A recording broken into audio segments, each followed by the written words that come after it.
Yeah, David. You got some stories for us today, huh? Oh yeah, I have like funny stories about Mexico. Then we have like a whole 20 days left. Mexico, perfect, because I got the Mexican flag right behind you. Yeah. It's gonna be great. It was ultimate weirdness with the travel partner. Ultimate weirdness. That's cool. David, tell me some stories about climbing mountains in Mexico. Okay, so the mountain is Pico del Orizaba, and I need to start from the beginning because it's like it's like the weirdest. It was the weirdest trip. So, well, I spent the summer working at Rainier when I was 20, and there it was all about like climbing and and doing that thing. So we were up there, and it was a super heavy snow year, incidentally, so we could ski and snowboard like all the way till like August or something. It had snowed 100 feet up there, just huge amounts of snow. So all the tourists that would go to Mount Rainier, they go to Mount Rainier to see fucking wildflowers, and there's zero wildflowers. It's just all snow, really, the whole season until September. So during that season, I met like some folks that were into climbing and all that. And one of the guys that I met was this guy. I'm not going to mention his name. I'll just call him Bart, because what a fucking weirdo. But anyway, and he was the night audit, so he only worked at night. And he was a bit of a strange character, but he was one of the people that was motivated to go climbing every time we had like a few hours off. And by me and my climbing, like go hiking or find something. It wasn't like rock climbing or anything, but we went around. And so during the summer, we did Rainier together, and we're both like, sort of scrambled our way up the mountain and low coolness, but just we were kind of figuring out what to do as we went, So that was that. So we climbed Rainier, and he was in shape, and we were both like, yeah, let's see if we can push ourselves to a higher altitude. That's the whole goal, So. And the highest altitude that's affordable for us was Pico del Orizaba, out in Mexico, and it's this 18,000 foot peak outside of Mexico City.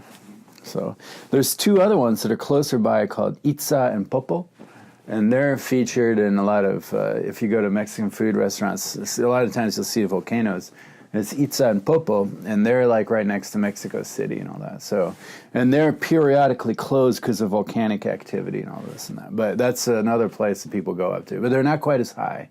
So the Pico del Orizaba is like, by car probably 4 hours or 5 hours away from the base camp from Mexico City. So we have this plan, and I'm like, yeah, I've been, I'm going to go snowboard the East Couloir, it's called, on the east face. It's the snake or whatnot. And it's been skied maybe once before. But the conditions are so crappy, nobody really wants to go there anyway. But to ski, because it's a tropical mountain, it's right on the equator, so it has like tropical challenges. Yeah, it's not quite on the equator, but it's real close. Yeah. So basically, it just rains all summer. It's a it can be icy. It's real icy up there.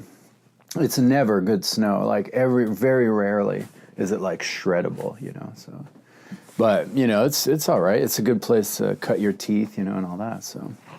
So I don't remember any stories of Bart. I call him Bart from before, but there were warning signs. Like first of all, like night audit. Like he works from 11 to 7 in the morning, and he like audits all the numbers for the hotels up there, so that's like the type of guy that we're like dealing with here. Okay.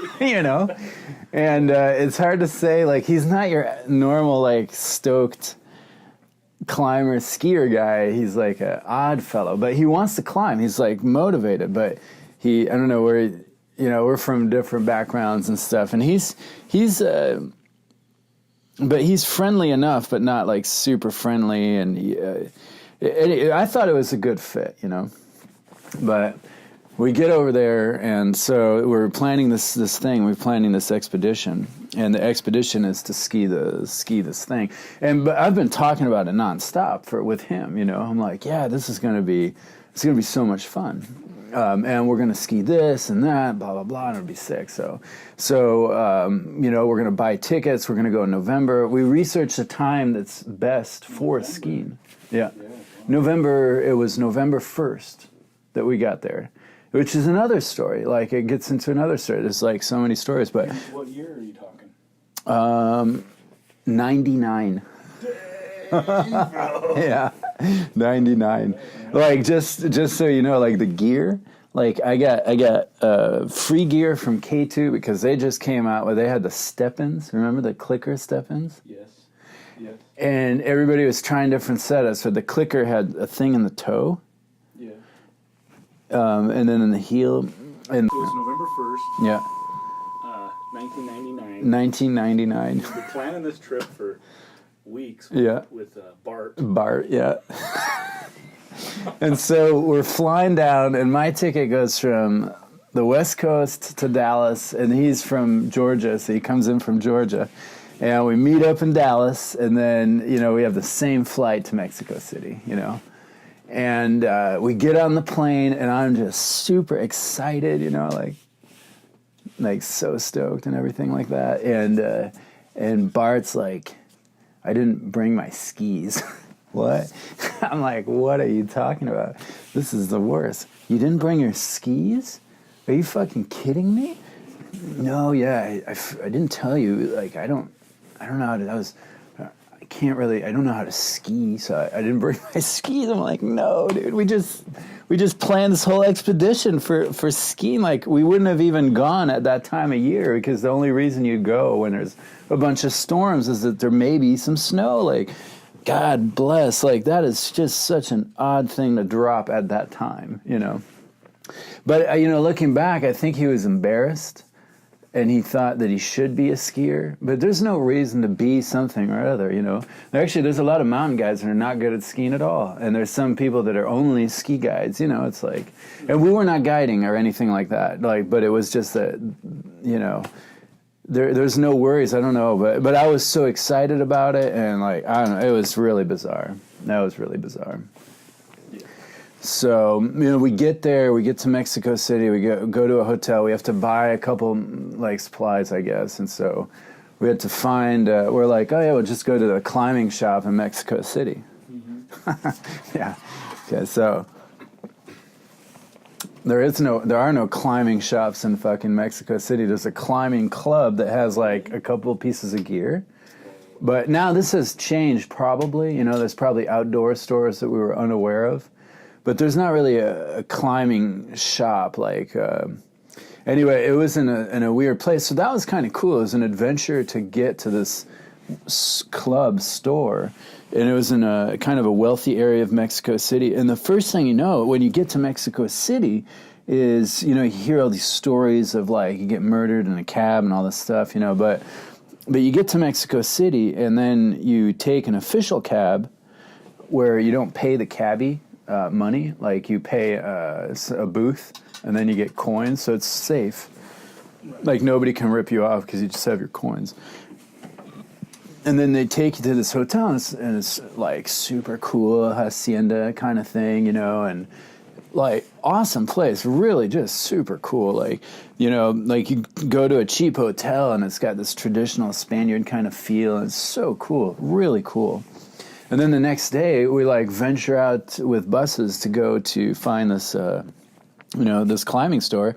And, like, the city is like any other city. I mean, there's, the city is, beautiful. Like, it's huge. But there's, like, neighborhoods that are kind of, there's, like, the Broadway neighborhood, like, the neighborhood where all the TV stations are. And it's just kind of fancy. And, like, you have this idea of a third world, like, shithole. But, in fact, it's a full-on city that has everything, so, yeah. Anyway, we find the store, and then day two, we go get the gear, and I don't remember what else we needed, but, like, we wanted to talk to the people, like, and that was a cool shop. I still have that bag somewhere. They gave us super sweet little canvas bag with all their stuff, and it's like the Mexico climbing club, you know. So yeah, they're cool. So anyway, great city. And so Días del Muerte happens, which is the Day of the Dead.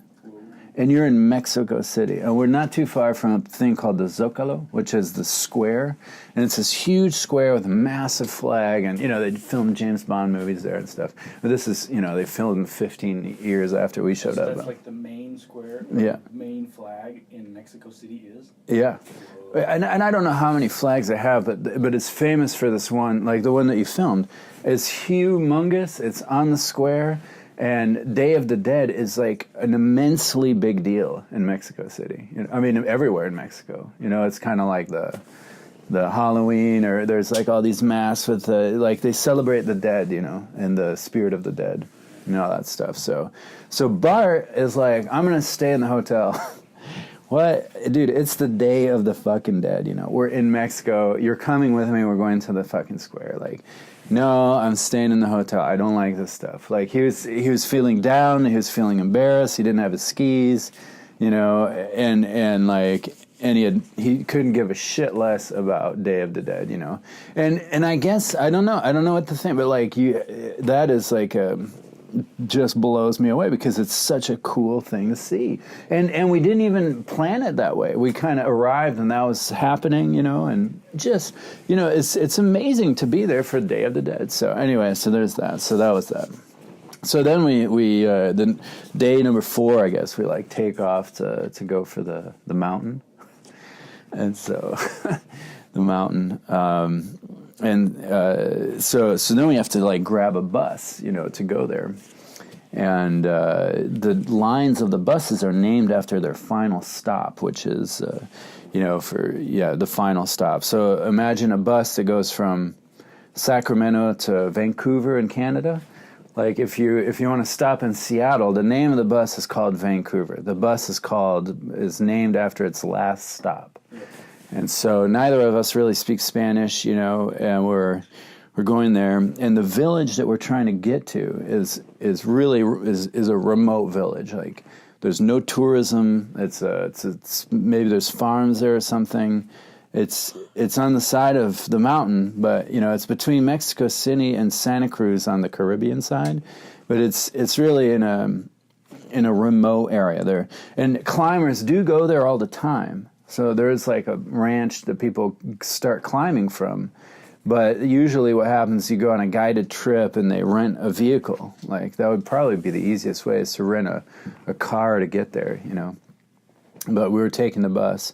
And so when we get to the bus station, they're like, oh yeah, you go to this other village, you know. And we're like, no. And this is not the village that we're trying to go to, you know. So every time I go to the kiosk, I'm like, I need 2 tickets to go to this village. And they say, oh yeah, don't worry about it.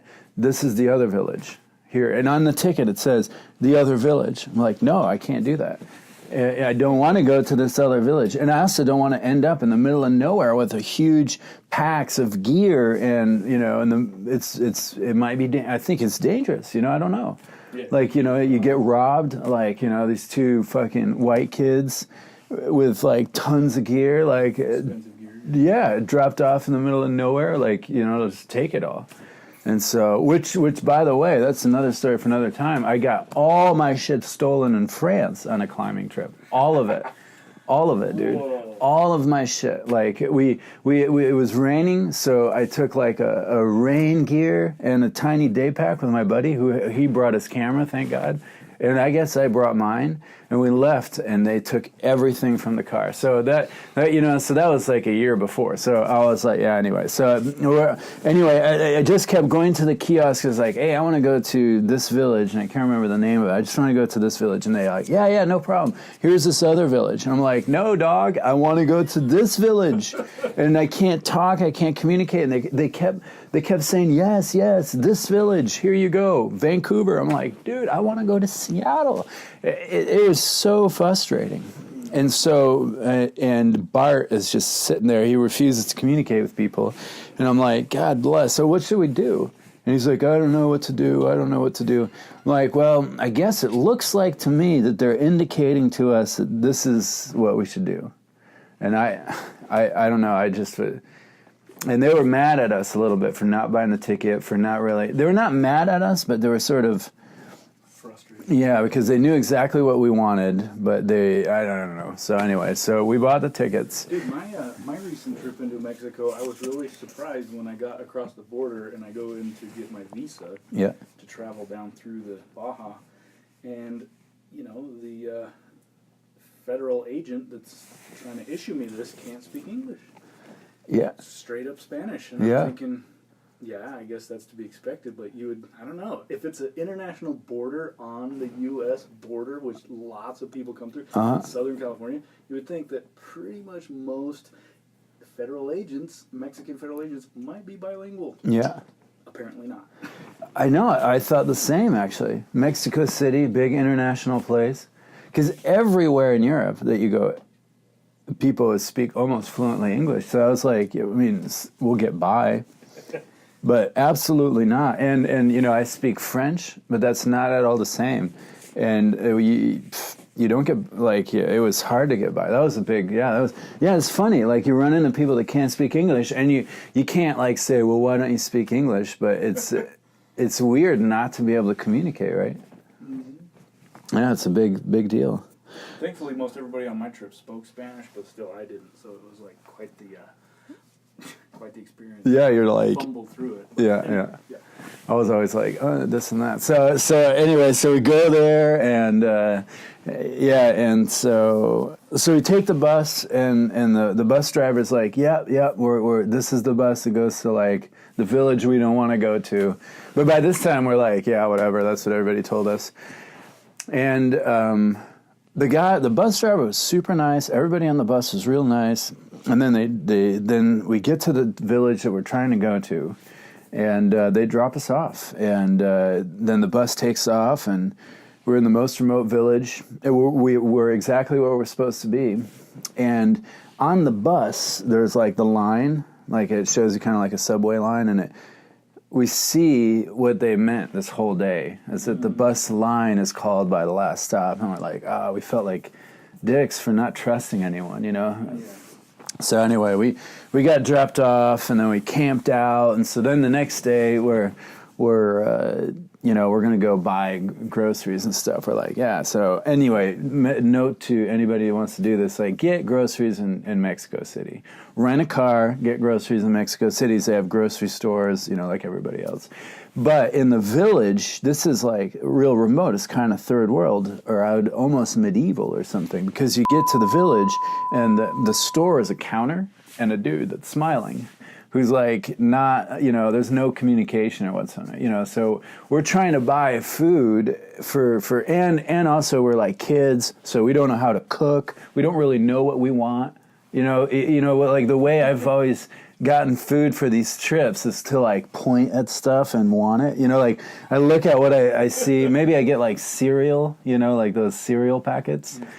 And I just kind of roam the store until I see what I think is good, and I buy that, And so here you can only buy, like, flour and eggs and, like, chickens and stuff. And, if you knew what you were doing, you could make, like, the best food ever. But, of course, we just have no idea. So we end up looking past the guy and, like, seeing stuff on the shelf. And, there's a lot of soups. We got these little fucking, like, instant soup things. And we're like, yeah, we'll get some of those. So you get these Oh, soups. yeah. So we got these soups, and then we get these bars. They're like, I don't know what they are. Like, they're like breakfast bars. The most disgusting fucking bars in the world. I kept looking for granola bars Yeah. in there, and all I could find were these weird, like, tasteless, cardboard, dehydrated strangeness, right? bars that had no flavor. Yeah, oh, man.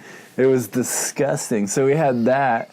And then we're frustrated, and we're kids, we're like 20. We're like, okay, fuck it, like, okay, yeah, fuck it. Like, what are you thinking? Like, how long are you gonna be up there for? And you're gonna get, like, 7 soups and, like, a couple of granola bars, like, that's stupid. But we didn't. But we were just frustrated, and we left, And then we paid someone to drive us up in a Jeep to the refuge, which is at 14,000 feet. And then we were waiting for weather, and the weather got like bad, and there was storms and all that, and like, so pretty soon we're starving. And I don't know if you've ever starved. Like that's probably the first time that I was like really hungry, you know. And then this guided service comes up, and he's like making like the food and making homemade tortillas and grilling them up, and you know how they like start crisping on the for his own clients. Yeah, for his people. We're like on the side, and you know, and we're just like pacing it and like boiling some water and making that ramen soup, you know, and stuff. And like, man, and their clients would like sneak a couple tortillas, and then we got yelled at for, you know, for being these like Americans who come down and don't even get a guide service, and then like need food from like, you know, and we're just like, yeah, you know, that's the way it works. So. And then, you know, then we go do our climb. And then there were also another team of Whistler ladies that were for athletes they were sponsored athletes. They were also trying to do this thing, also trying to do the East Face. And I think it would have been the first time that the women did that shoot. Nice. You know, and I think if I did the research properly, it had not been snowboarded before, and it had been skied, and it has been skied once, you know.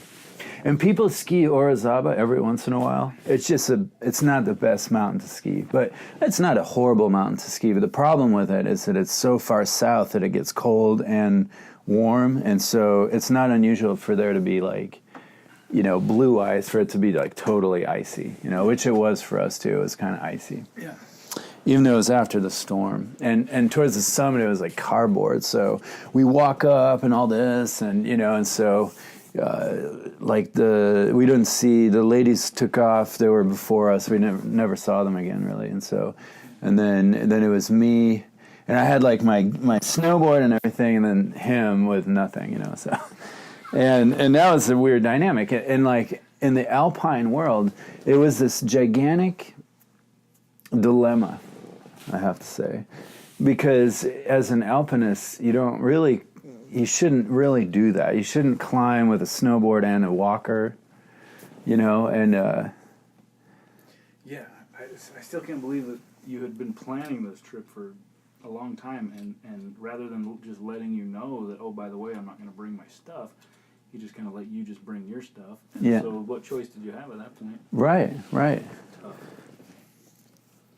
And it's like, well, what does that tell you about this guy? What else is it just not going to... Yeah, like, what's going on here? What information is he not going to provide you with when maybe your life depends on it? Yeah, right. And that's the thing, is our lives are supposed to depend on each other, and then I'm getting in this situation where, fuck it, this is the plan I've had, and I'm basically now on a solo mission with another guy. But... Weird, right? But I don't... But also, I don't want, like, if someone gets hurt... And someone else is like, well, why weren't you guys together? Well, I just really wanted to snowboard, and I told him to fuck off. I don't know. Right? Right. That's kind of lame.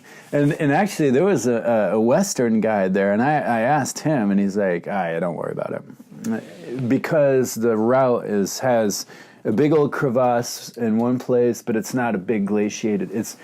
There's not a lot of crevasses, so the bigger worry is to get lost up there.